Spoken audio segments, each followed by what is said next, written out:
नमस्कार ओडिशा प्रत्येक दिनर मुख्य खबर गुड़ी को 10 धाड़ी मध्य जानिबा पई चैनल को सब्सक्राइब करी वीडियो को गोटे लाइक कर दियंतु एवं आपण केउ स्थानर वीडियो टी को देखुचंती कमेंट सेक्शन रे जणाइबा को भूलिबे ना। प्रथम खबरटी रहिछि आसिला आयुष्मान कार्ड र नुआ लिस्ट। वर्तमान राज्य रे बिजु स्वास्थ्य कार्ड योजना लागू होइथिले सुधा आगामी दिन रे आयुष्मान योजना कार्यकारी हेबा को जाउछि। तबे आयुष्मान योजना मध्य बिजु स्वास्थ्य कार्ड योजना रु किछि कम नुहे। एही योजना रे भी लोकन को मागणा रे स्वास्थ्य सेवा जोगाई दिया जिवो। ग्रामांचल सहरांचल रे रहुथिबा व्यक्ति विशेषंकु एही योजना रे समस्त प्रकार लाभ प्रदान करा जाउछि। खाली सेतिकी नुहे, जो माने निज बासस्थान छाड़ी बाहर रहुथिबे सेमानंकु मध्य एही योजना रे समस्त प्रकार सुविधा प्रदान करूछंती सरकार। तेनु जे माने एजाय आयुष्मान कार्ड पई आवेदन करि नाहंती सेमाने तुरंत आवेदन करि परिबे। गत मासरे अनेक व्यक्ति आयुष्मान कार्ड पई आवेदन करिथिले। एबे योग्य हिताधिकारींक लिस्ट जारी करिछंती सरकार। आपण चाहिले एही लिस्ट चेक करि परिबे। आयुष्मान योजना रे शामिल हेले 5 लाख टंका पर्यंत चिकित्सा सुविधा जोगाई दिया जाउछि। ग्राम पंचायत अनुसार हिताधिकारी को एही योजना रे शामिल करा जाइछि। जदि कौनसी व्यक्ति निज नाम एही लिस्ट रे पाउनाहंती तेबे सरकारक स्वास्थ्य पोर्टल जाई मध्य चेक करि परिबे। अन्यथा परवर्ती तालिका रे सेमानंकु एही योजना रे शामिल करा जाई परिबो, कारण प्रति मास 10 तारिख सुधा एही लिस्ट अपडेट होइथाय। परवर्ती खबर रहिछि चतुर्थ पर्याय टंका आगरु बड़ सूचना। अनेक महिलांकर जमी नथिले मध्य सेमानंकु सुभद्रा टंका मिली नाही। जे मानंकर 5 एकर जमी अछि सेमानंकर सर्वे हेउछि बोली कहिसंती उपमुख्यमंत्री। ओटीपी जरिया रे ई केवाईसी करिथिले भी बायोमेट्रिक दरकार। 5 एकर जमी को नै द्वंद्व थिले ग्रीवेंस देई परिबे हिताधिकारी। कहिले 5 लाख रु अधिक आवेदन पड़िछि पेंडिंग। 31,000 हिताधिकारी होइछंती ऑप्ट आउट। ई केवाईसी न करिथिले चतुर्थ पर्याय टंका रु बाद पड़िबे हिताधिकारी। जदि हिताधिकारी ई केवाईसी करिथिबे तबे परवर्ती पर्याय रे सेमानंक खाता को टंका आसीबो। परवर्ती खबर रहिछि एणिकि बिना राशन कार्ड रे पाई परिबे राशन सामग्री। जदि आपण केबे राशन कार्ड आनिबा को भूली जाइछंती तबे आपण मध्य राशन नै परिबे। एथि पई आपणंकु केवल मेरा राशन 2.0 ऐप इंस्टॉल करिबा को पड़िबो। एहा परे आपणंकर काम होई जिवो। एथि पई सर्वप्रथमे आपणंक स्मार्टफोन रे मेरा राशन 2.0 ऐप इंस्टॉल करंतु। एहा परे आपणंकर आधार नंबर प्रवेश करंतु। आधार नंबर प्रवेश करिबा परे ओटीपी सहित लॉगिन उपरे क्लिक करंतु।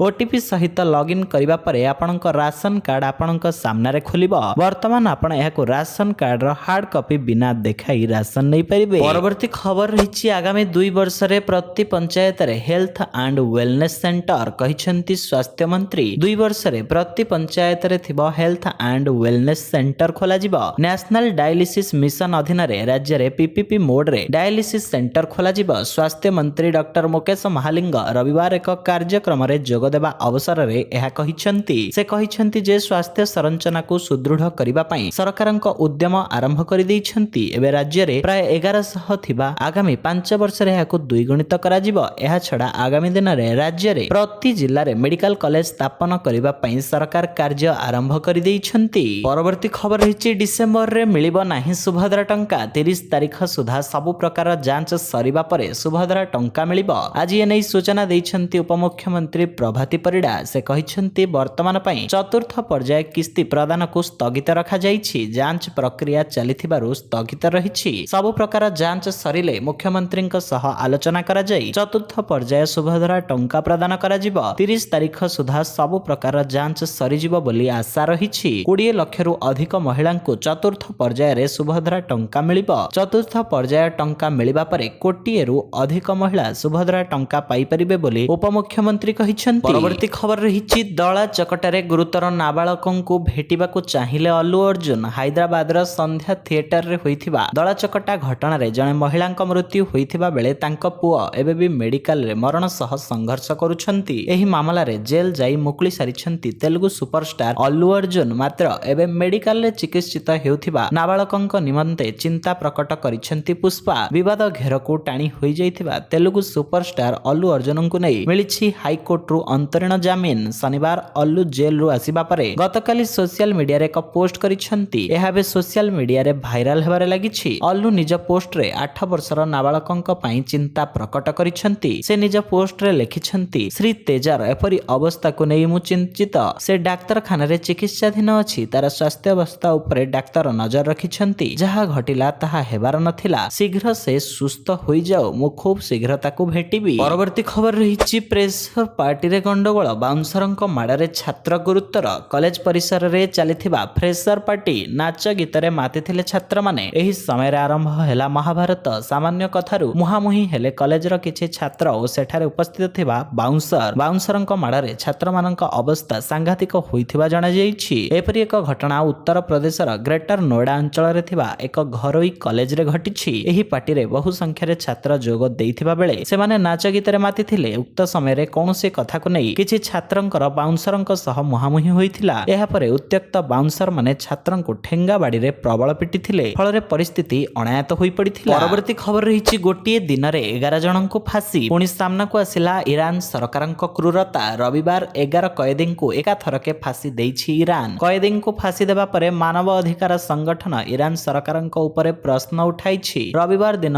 ନରୱେର ହେଙ୍ଗାବ ଏବଂ ଇରାନର ହାଲୱସ୍ ଗୋଷ୍ଠୀ କହିଛନ୍ତି ଯେ ମୃତ୍ୟୁଦଣ୍ଡ ପାଇଥିବା କଏଦୀଙ୍କ ମଧ୍ୟରୁ 7 ଜଣ କଏଦୀଙ୍କୁ ମଧ୍ୟ ଇରାନର ୟଜଦ୍ ସେଣ୍ଟ୍ରାଲ ଜେଲରେ ଏବଂ ବାକି 4 ଜଣଙ୍କୁ ଦକ୍ଷିଣ ପୂର୍ବର ଜାହେଦାନ ସେଣ୍ଟ୍ରାଲ ଜେଲରେ ଫାଶୀ ଦିଆଯାଇଛି। ଖବର ଅନୁଯାୟୀ ଫାଶୀ ଦିଆଯାଇଥିବା ବନ୍ଦୀମାନେ ହତ୍ୟା ଏବଂ ଡ୍ରଗ୍ସ ସମ୍ବନ୍ଧୀୟ ଅପରାଧରେ ଦୋଷୀ ସାବ୍ୟସ୍ତ ହୋଇଥିଲେ। ପରବର୍ତ୍ତୀ ଖବର ରହିଛି ଜାନୁଆରୀରେ ବିଜେଡିର ସାଂଗଠନିକ ନିର୍ବାଚନ। ଆସନ୍ତା ବର୍ଷ ଜାନୁଆରୀରେ ହେବ ବିଜେଡିର ସାଂଗଠନିକ ନିର୍ବାଚନ। ଏନେଇ ନିର୍ଦ୍ଦେଶ ଦେଇଛନ୍ତି ବିଜେଡି ସଭାପତି ନବୀନ ପଟ୍ଟନାୟକ। ସଭ୍ୟ ସଂଗ୍ରହ ଅଭିଯାନ ଭଲ ଭାବେ ଚାଲିଛି। ଡିସେମ୍ବର 21 ସୁଦ୍ଧା ଟାର୍ଗେଟ ହାସଲ କରିବାକୁ କୁହାଯାଇଥିବା ସୂଚନା ଦେଇଛନ୍ତି ବିଜେଡି ସଭ୍ୟ ସଂଗ୍ରହ କମିଟି ଆବାହକ ଅତନୁ ସବ୍ୟସାଚୀ ନାୟକ। ଏହାପରେ ସବୁଆଡୁ ରିପୋର୍ଟ ଆସିବା ପରେ ସମନ୍ୱୟ କମିଟି ଅଧ୍ୟକ୍ଷ ଦେବୀ ମିଶ୍ର ଯାଞ୍ଚ କରି ରିପୋର୍ଟ ଦଳୀୟ ସଭାପତିଙ୍କୁ ଦେବେ। ତାପରେ ଚୂଡାନ୍ତ ସଭ୍ୟ ତାଲିକା ପ୍ରକାଶ ପାଇବ। 24 ଜଣ ପ୍ରାଥମିକ ସଦସ୍ୟରେ ଜଣେ ସକ୍ରିୟ ସଦସ୍ୟ ରହିବେ। ତେବେ ସାଂଗଠନିକ ନିର୍ବାଚନ ପରେ ବି ବର୍ଷ ତମାମ ସଭ୍ୟ ସଂଗ୍ରହ ହୋଇପାରିବ। ୱାର୍ଡ କମିଟି ଅନେକ ସ୍ଥାନରେ ଗଠନ ସରିଲାଣି। ପରବର୍ତ୍ତୀ ଖବର ରହିଛି ନେହେରୁଙ୍କ ଚିଠି ଫେରସ୍ତ ମାଗିଲା ପ୍ରଧାନମନ୍ତ୍ରୀ ସଂଗ୍ରହାଳୟ। ଭାରତର ପ୍ରଥମ ପ୍ରଧାନମନ୍ତ୍ରୀ ଜବାହରଲାଲ ନେହେରୁଙ୍କ ଚିଠି ଫେରାଇବା ପାଇଁ କଂଗ୍ରେସ ଶାସନକୁ ଚିଠି ଲେଖିଲା ମନ୍ତ୍ରୀ ସଂଗ୍ରହାଳୟ ଓ ପୁସ୍ତକାଳୟ ସୋସାଇଟି। ବର୍ତ୍ତମାନ ଭାରତର ପ୍ରଥମ ପ୍ରଧାନମନ୍ତ୍ରୀ ଜବାହରଲାଲ ନେହେରୁଙ୍କୁ ବହୁ ଚିଠି ଏବେ କଂଗ୍ରେସ ନିକଟରେ ରହିଛି। ଉକ୍ତ ଚିଠି ଗୁଡିକ ଖୁବ୍ ଐତିହାସିକ ଗୁରୁତ୍ୱ ବହନ କରୁଥିବା ବେଳେ ପ୍ରାୟ 16 ବର୍ଷ ହେଲାଣି କଂଗ୍ରେସ ତାହାକୁ ଫେରାଇବା ନାଁ ଧରୁନି। ତେଣୁ ସମସ୍ତ ଚିଠି ଗୁଡିକୁ ଫେରସ୍ତ କରିବାକୁ କଂଗ୍ରେସ ନେତା ରାହୁଲ ଗାନ୍ଧୀଙ୍କୁ ଚିଠି ଲେଖିଛି ପିଏମଏଲ। ଚିଠି ପ୍ରସଙ୍ଗରେ ଏପର୍ଯ୍ୟନ୍ତ କଂଗ୍ରେସ ପକ୍ଷରୁ କିଛି ବି କୁହାଯାଇ ନାହିଁ। ପରବର୍ତ୍ତୀ ଖବର ରହିଛି ଇଞ୍ଜିନିୟରିଂ ଛାତ୍ରଙ୍କ ଝୁଲନ୍ତା ମୃତଦେହ ଉଦ୍ଧାର। ଇଞ୍ଜିନିୟରିଂ ଛାତ୍ରଙ୍କ ଝୁଲନ୍ତା ମୃତଦେହ ଉଦ୍ଧାର। ଏଭଳି ଘଟଣା ସାମ୍ନାକୁ ଆସିଛି ବାରିପଦା ସଦର ଥାନା ଅନ୍ତର୍ଗତ ଲକ୍ଷ୍ମୀପୋଷି ଅଞ୍ଚଳରୁ। ଏକ ମେସ୍ ରୁମ୍ ଭିତରୁ ଛାତ୍ରଙ୍କ ମୃତଦେହ ଉଦ୍ଧାର ହୋଇଛି। ମୃତ ଛାତ୍ର ଜଣଙ୍କ ଲକ୍ଷ୍ମୀପୋଷି ସ୍ଥିତ ଏକ ଘରୋଇ ଇଞ୍ଜିନିୟରିଂ କଲେଜରେ ପାଠ ପଢୁଥିଲେ। ମୃତ୍ୟୁର କାରଣ ବର୍ତ୍ତମାନ ସୁଦ୍ଧା ଜଣା ପଡିନଥିବା ବେଳେ ଘଟଣାସ୍ଥଳରେ ସ୍ଥାନୀୟ ପୋଲିସ ପହଞ୍ଚି ତଦନ୍ତ ଆରମ୍ଭ କରିଛି। ସେପଟେ ଗତକାଲି ସନ୍ଧ୍ୟାରେ ପୁଅ ସହ ଶେଷ ଥର ପାଇଁ କଥା ହୋଇଥିଲା ବାପା କହିଛନ୍ତି। ଫୋନରେ ବାଲାନ୍ସ ସରିଯାଇଥିବାରୁ ସାଙ୍ଗ ଫୋନରୁ ବାପାଙ୍କ ସହ କଥା ହୋଇଥିଲେ। ସେପଟେ ଗତକାଲି ରାତିରେ ଫୋନରେ ଝଗଡା କରୁଥିବା କହିଛନ୍ତି ସହପାଠୀ। ପରବର୍ତ୍ତୀ ଖବର ରହିଛି ନିଶା ସେବନ ଉପରେ ସୁପ୍ରିମ କୋର୍ଟଙ୍କ ଚେତାବନୀ। ଦେଶର ଯୁବକ ମାନଙ୍କ ମଧ୍ୟରେ ବଢୁଥିବା ନିଶା ସେବନ ଉପରେ ସୋମବାର ସୁପ୍ରିମ କୋର୍ଟ ଗଭୀର ଚିନ୍ତା ପ୍ରକଟ କରିଛନ୍ତି ଏବଂ ଯୁବକ ମାନଙ୍କୁ ଚେତାବନୀ ଦେଇଛନ୍ତି ଯେ ଡ୍ରଗ୍ସ ଗ୍ରହଣ କରିବା ଆଦୌ ଠିକ ନୁହେଁ। ଡ୍ରଗ୍ସ ଚୋରା ଚାଲାଣ ଅଭିଯୁକ୍ତ ଅଙ୍କୁଶ ଭିପିନ କପୁରଙ୍କ ବିରୋଧରେ ଏନଆଇଏ ତଦନ୍ତକୁ ଅନୁମୋଦନ ଦେଇଥିବା ବେଳେ ଜଷ୍ଟିସ ବିଭି ନାଗରତ୍ନା ଏବଂ ଜଷ୍ଟିସ ଏନ୍ କୋଟେଶ୍ୱର ସିଂଙ୍କ ଏକ ବେଞ୍ଚ ଉପରୋକ୍ତ ମନ୍ତବ୍ୟ ଦେଇଛନ୍ତି। ଅଙ୍କୁଶ ପାକିସ୍ତାନରୁ ଭାରତକୁ ସମୁଦ୍ର ମାର୍ଗ ଦେଇ ହେରୋଇନ ଚୋରା କାରବାରରେ ସମ୍ପୃକ୍ତ ଥିବା ଅଭିଯୋଗ ହୋଇଛି। ପରବର୍ତ୍ତୀ ଖବର ରହିଛି ଦେଶରେ ରହିଛି 21 ନକଲି ବିଶ୍ୱବିଦ୍ୟାଳୟ। ଭାରତରେ 21ଟି ନକଲି ବିଶ୍ୱବିଦ୍ୟାଳୟ ରହିଛି। ଲୋକସଭାରେ ଆଜି ଏ ସମ୍ପର୍କିତ ଏକ ଅତିରିକ୍ତ ପ୍ରଶ୍ନର ଉତ୍ତରରେ କେନ୍ଦ୍ର ଶିକ୍ଷା ରାଷ୍ଟ୍ରମନ୍ତ୍ରୀ ସୁକାନ୍ତ ମଜୁମଦାର କହିଛନ୍ତି ଗତ 10 ବର୍ଷ ମଧ୍ୟରେ 12ଟି ନକଲି ବିଶ୍ୱବିଦ୍ୟାଳୟକୁ ବନ୍ଦ କରାଯାଇଛି। ସେ କହିଛନ୍ତି ପ୍ରତ୍ୟେକ ଶିକ୍ଷାବର୍ଷ ଆରମ୍ଭ ପୂର୍ବରୁ ବିଶ୍ୱବିଦ୍ୟାଳୟ ଅନୁଦାନ ଆୟୋଗ ପକ୍ଷରୁ ନକଲି ବିଶ୍ୱବିଦ୍ୟାଳୟ ଏବଂ ପଞ୍ଜୀକୃତ ବିଶ୍ୱବିଦ୍ୟାଳୟ ତାଲିକା ପ୍ରକାଶ କରିଥାଏ। ଏହାଛଡା କେନ୍ଦ୍ର ସରକାରଙ୍କ ପକ୍ଷରୁ ବିଭିନ୍ନ ସମୟରେ ନକଲି ବିଶ୍ୱବିଦ୍ୟାଳୟ ଗୁଡିକ ବନ୍ଦ କରିବା ପାଇଁ ରାଜ୍ୟ ସରକାରଙ୍କୁ ମଧ୍ୟ ଅବଗତ କରାଯାଇଥିଲା। ଶ୍ରୀ ମଜୁମଦାର କହିଛନ୍ତି ଉଭୟ ସରକାର ଏବଂ ୟୁଜିସି ପକ୍ଷରୁ ସବୁ ରାଜ୍ୟ ଓ କେନ୍ଦ୍ର ଶାସିତ ଅଞ୍ଚଳର ମୁଖ୍ୟ ଶାସନ ସଚିବମାନଙ୍କୁ ନକଲି ବିଶ୍ୱବିଦ୍ୟାଳୟ ବିରୋଧରେ ପଦକ୍ଷେପ ନେବାକୁ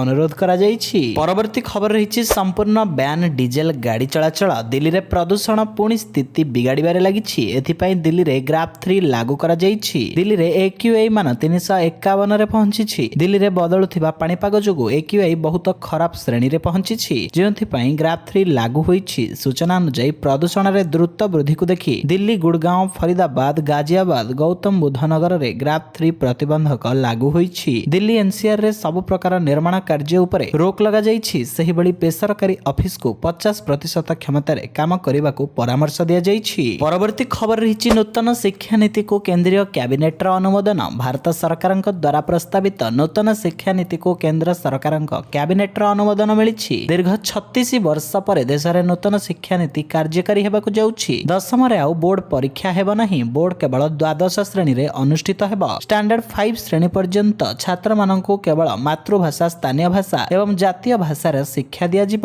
ଅବଶିଷ୍ଟ ଶ୍ରେଣୀରେ ସମ୍ପୂର୍ଣ୍ଣ ଇଂରାଜୀ କିମ୍ବା ଆଞ୍ଚଳିକ ଭାଷା ସହିତ ଇଂରାଜୀକୁ ଗୋଟିଏ ବିଷୟ ଭାବରେ ଶିକ୍ଷା ଦିଆଯିବ। ପରବର୍ତ୍ତୀ ଖବର ରହିଛି ଶ୍ରୀମନ୍ଦିରରେ ପିଟାପିଟି ଲାଗିଲେ ଦୁଇ ସେବାୟତ ଗୋଷ୍ଠୀ। ସରକାରଙ୍କ ତାଗିଦ ସତ୍ତ୍ୱେ ସୁଧୁରୁ ନାହାନ୍ତି ଶ୍ରୀମନ୍ଦିର ସେବାୟତ, ପୁଣି ଲାଗିଛନ୍ତି ପିଟାପିଟି। ଶ୍ରୀମନ୍ଦିର ବେହେରଣ ଦ୍ୱାର ନିକଟରେ ଦୁଇ ସେବାୟତ ଗୋଷ୍ଠୀ ପିଟାପିଟି ହୋଇଛନ୍ତି। ଏଥିରେ ଜଣେ ବରିଷ୍ଠ ସେବାୟତ ଗୁରୁତର ଆହତ ହୋଇଛନ୍ତି। ତାଙ୍କୁ ମେଡିକାଲରେ ଭର୍ତ୍ତି କରାଯାଇଛି। ଅପରାହ୍ନରେ ଶ୍ରୀମନ୍ଦିର ବେହେରଣ ଦ୍ୱାର ନିକଟସ୍ଥ ମୁକ୍ତି ମଣ୍ଡପ ପାଖରେ ସେବାୟତ ବିଶ୍ୱନାଥ ଖୁଣ୍ଟିଆ ଶ୍ରଦ୍ଧାଳୁଙ୍କୁ ପାଦୁକା ବାଣ୍ଟୁଥିଲେ। ଠିକ୍ ସେତିକି ବେଳେ ନିଜ ସମ୍ପର୍କୀୟ ସେବାୟତମାନେ ତାଙ୍କୁ ଆକ୍ରମଣ କରିଥିଲେ, ଯେଉଁଥିପାଇଁ ଶ୍ରୀ ଖୁଣ୍ଟିଆ ଲହୁଲୁହାଣ ହୋଇଥିଲେ। ମନ୍ଦିର ପୁଲିସ ତାଙ୍କୁ ଉଦ୍ଧାର କରି ମେଡିକାଲରେ ଭର୍ତ୍ତି କରିଥିଲା। ଏନେଇ ସେ ସିଂହଦ୍ୱାର ଥାନାରେ ଲିଖିତ ଅଭିଯୋଗ କରିଥିଲେ। ପୁଲିସ 5ରୁ 6 ଜଣ ସେବାୟତଙ୍କୁ ଥାନାକୁ ଡାକି ପଚରାଉଚରା କରୁଛି। ହେଲେ ବର୍ତ୍ତମାନ ସୁଦ୍ଧା ଆକ୍ରମଣର କାରଣ ଜଣାପଡ଼ି ନାହିଁ। ପାରିବାରିକ ଗଣ୍ଡଗୋଳ ହୋଇଥିବା ସନ୍ଦେହ କରାଯାଉଛି। ଏଥିସହିତ ଚ୍ୟାନେଲରେ ନୂଆ ଥିଲେ ଆପଣଙ୍କ ଭଲ ପାଇବା ସଦୃଶ ଭିଡିଓକୁ ଗୋଟେ ଲାଇକ୍ କରି ଚ୍ୟାନେଲକୁ ସବସ୍କ୍ରାଇବ କରିଦିଅନ୍ତୁ।